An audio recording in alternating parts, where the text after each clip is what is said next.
Y ahora pasamos a las últimas actualizaciones de la guerra en el terreno, amenazas, tensión y consecuencias.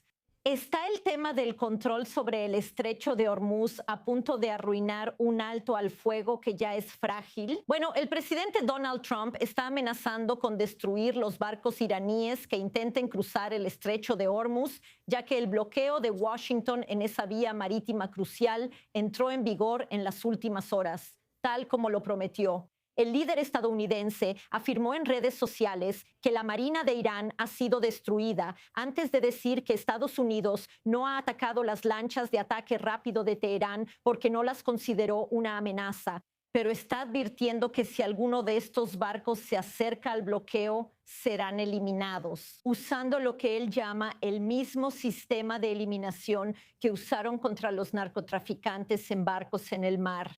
Y Trump dice que ahora hay otros países listos para ayudar. Escuchemos. Esta mañana nos llamaron las personas correctas, las personas apropiadas, y quieren llegar a un acuerdo. Les gustaría llegar a un acuerdo. ¿Es su expectativa, señor presidente, que otros países ayudarán en este capítulo para bloquear a Irán y a esos otros? Necesitar a otros países, francamente, pero ellos han ofrecido sus servicios. Lo daremos a conocer probablemente mañana. Así que para más reacciones y perspectivas, es un placer dar la bienvenida a Michael Pregent, consultor de política exterior y seguridad nacional y exoficial de inteligencia, que nos acompaña ahora desde Washington. Muchas gracias por su tiempo. Así que este frágil alto al fuego está en vigor. J.D. Vance regresa a casa sin ningún avance tangible. Y ahora este bloqueo estadounidense está a punto de afectar los puertos de Irán en el estrecho de Hormuz. ¿Cuál es su opinión sobre la estrategia de Estados Unidos? Ahora, ¿esto es una táctica de negociación?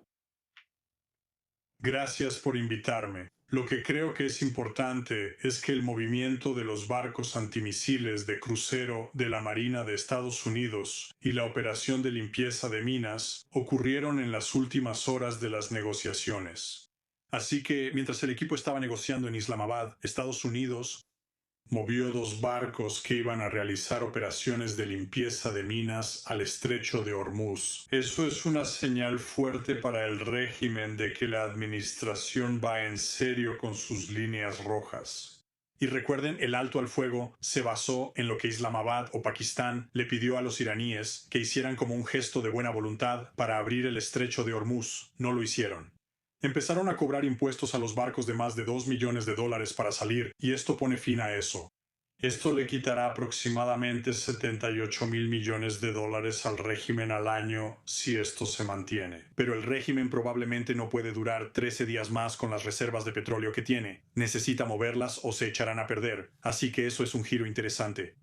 Eso sin duda es un giro interesante y por supuesto Teherán ha amenazado con tomar represalias contra los puertos de sus vecinos del Golfo. Presumiblemente esto ya ha sido considerado por el liderazgo de Estados Unidos. ¿Cómo ves que se desarrollará esto? ¿Qué tipo de respuesta esperas de la República Islámica? Así que Estados Unidos se mueva hacia el estrecho de Hormuz y lleve a cabo un bloqueo no es una violación del alto el fuego. Que Irán no abra el estrecho de Hormuz sí sería una violación del alto el fuego, y cualquiera de estas amenazas de atacar a los vecinos también sería una violación del alto el fuego. Estados Unidos y sus aliados árabes del Golfo están listos para responder. Cuando el presidente dice que cualquier embarcación de ataque que se acerque a los barcos de la Marina será destruida, nuestras reglas de enfrentamiento lo permiten. No es necesario llamar a Washington, como durante la administración de Biden, para pedir permiso. Estos activos navales ya tienen sus reglas de enfrentamiento establecidas. Si se ven amenazados, podrán responder. Mientras tanto, las fuerzas de defensa de Israel también dicen que están listas. Está en un estado de alta preparación en caso de que el alto el fuego colapse y la guerra se reanude. Las líneas rojas para Estados Unidos incluyen que Irán ponga fin a su programa nuclear y su apoyo a grupos proxy. Esto claramente no ha sucedido hasta ahora en esa primera ronda de conversaciones. ¿Crees realmente que se mantenga el alto el fuego? No lo creo. Pienso que fue diseñado para fracasar. Si ves las demandas del régimen frente a las demandas de la administración, no había manera de que pudieran reconciliar esas demandas. Si el régimen aceptaba alguna de las demandas de la administración, el régimen colapsaría, y específicamente en lo que respecta al apoyo a sus grupos proxy. Estados Unidos diciendo que ya no haya más apoyo a Hezbollah, Hamas, los hutíes, las milicias iraquíes. Bueno, eso colapsaría al régimen. El régimen está construido para exportar la revolución a través de estos grupos proxy. Por eso intentaron incluir a Hezbollah libanés en el alto al fuego. Israel está preparado para responder no solo a Hezbollah libanés, sino también a los hutíes. Irán dijo que va a usar a los hutíes para intentar cerrar el Golfo de Adén o Bab el-Mandeb, donde los hutíes tienen la capacidad de hacer ese tipo de cosas. Estados Unidos ya está preparado para eso. Israel está preparado para eso. Este es un régimen que envió negociadores a Islamabad que no pudieron tomar decisiones. Tendremos que ver qué dice la Guardia Revolucionaria en Irán. Pero ahora mismo estamos viendo a Estados Unidos moverse por el estrecho de Hormuz sin oposición. La mayor amenaza para Estados Unidos es ¿qué hará China? Y hemos visto algunos mensajes de ida y vuelta entre China y la administración. Muy brevemente, ¿qué tan preocupada estás por lo que podría hacer China? Brevemente, por favor. Sí, perdón. China dice que quiere que todos sus barcos salgan. Tenemos que recordar que China obtiene el 80% de su petróleo de Irán. Este es un buen punto de presión para Estados Unidos. Estados Unidos deliberadamente está presionando a China para que el régimen abra el estrecho de Hormuz. Así que creo que ese es realmente el objetivo aquí.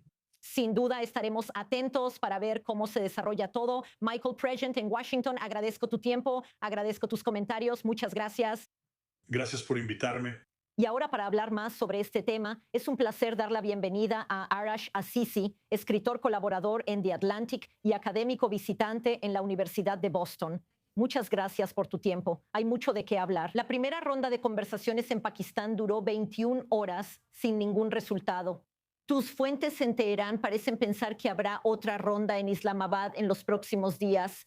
¿Qué has aprendido? ¿Qué puedes compartir? Sí, parece haber una buena posibilidad de que se lleve a cabo otra ronda de conversaciones, tal vez tan pronto como el jueves, aunque quizás no al mismo nivel. Mira, si ves la totalidad de las noticias que salen de las conversaciones, está claro que se ha logrado mucho progreso y que realmente hay posibilidades de llegar a un acuerdo. Si ves las diferencias que surgen de los informes, estas diferencias no son insalvables. Creo que, a diferencia de lo que sugería tu invitado anterior, y hay mucho, ya sabes, hay muchas formas de abordar muchos problemas. Por ejemplo, es muy notable que, según las demandas de Estados Unidos, demandas declaradas que se han compartido con los medios aquí, no quieren que Irán se comprometa a no enriquecer uranio nunca más. Pero más bien aceptarán algo más activo. Y aparentemente la diferencia ha sido, ya sabes, entre 10 años o menos de 20 años o menos de 10 años. Así que creo que realmente existen posibilidades no solo de otra ronda de conversaciones, sino de una especie de acuerdo entre ambas partes. Parece que la confianza también es un problema entre las partes. ¿Qué opinas entonces de que Estados Unidos haya enviado al vicepresidente J.D. Vance para la primera ronda de esas conversaciones en Islamabad? ¿Cuál es tu percepción, tu análisis? Bueno, Irán había estado pidiendo al vicepresidente Vance por muchas razones. Se pensaba que querían a una figura de alto nivel y que también querían a alguien que tal vez sucediera al presidente Trump. Así que si él fuera el próximo presidente, podría ser leal a un acuerdo y alguien que de alguna manera atrajera ampliamente a la base del presidente Trump. También, como el vicepresidente es también el jefe del Senado, vieron que él tenía una especie de paridad, según ellos, con Kalibov, quien es el presidente del Parlamento y quien fue el principal negociador iraní. Pero mira, confianza, obviamente no va a haber confianza entre Estados Unidos e Irán con todo lo que ha pasado, no solo en los últimos meses, no solo en los últimos años, sino todo, ya sabes, desde 1979.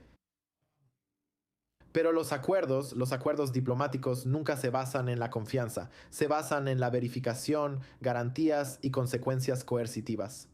Así que aunque la falta de confianza, ya sabes, alarga las cosas, no necesariamente impide que se llegue a un acuerdo. Mientras tanto, Arash, ¿qué significa todo esto para el pueblo iraní, muchos de los cuales han tenido la esperanza y han estado esperando algún tipo de cambio de régimen? Mientras discutimos si los acuerdos de alto el fuego se van a desmoronar o no, si los combates van a reanudarse o no, ¿qué significa todo esto para las personas que están esperando en el terreno en este momento? ¿Qué información puedes compartir? ¿Qué estás aprendiendo de tus fuentes? El pueblo iraní ha tenido unas décadas muy difíciles, de verdad. Viven bajo un régimen represivo, viven bajo un aislamiento internacional. Viven bajo una economía que ha sido destruida tanto por la corrupción como por las sanciones económicas, y ahora han vivido bajo dos guerras brutales. El año pasado, la guerra de 12 días y más de 40 días de guerra, bombardeo de ciudades, destrucción de infraestructura civil, ferrocarriles, aeropuertos, escuelas, universidades y amenazas de destruir toda la civilización de Irán. E incluso la destrucción económica que deja la guerra es suficiente para realmente traer una época terrible para los iraníes. Así que mira, los iraníes sí quieren la democracia. La mayoría de ellos no son fanáticos de este régimen y les gustaría ver uno diferente, pero creo que muchos también han recibido con cautela el alto al fuego, el cese de la guerra. Y creo que darán la bienvenida a un acuerdo más largo si esto lleva a una mejora económica para Irán y a una pequeña apertura, ya sabes, aunque no llegue a una transición democrática. Eso sería una noticia bienvenida para muchos iraníes. Aunque la pregunta sigue siendo si el régimen es el mismo, ¿cómo podrían cambiar las cosas para el pueblo de Irán en el futuro? Quedan muchas preguntas. Y por ahora sin respuesta, Arash Sisi. Muchísimas gracias por acompañarnos en la edición de noticias de última hora en inglés de i24 News. Gracias. Muchas gracias.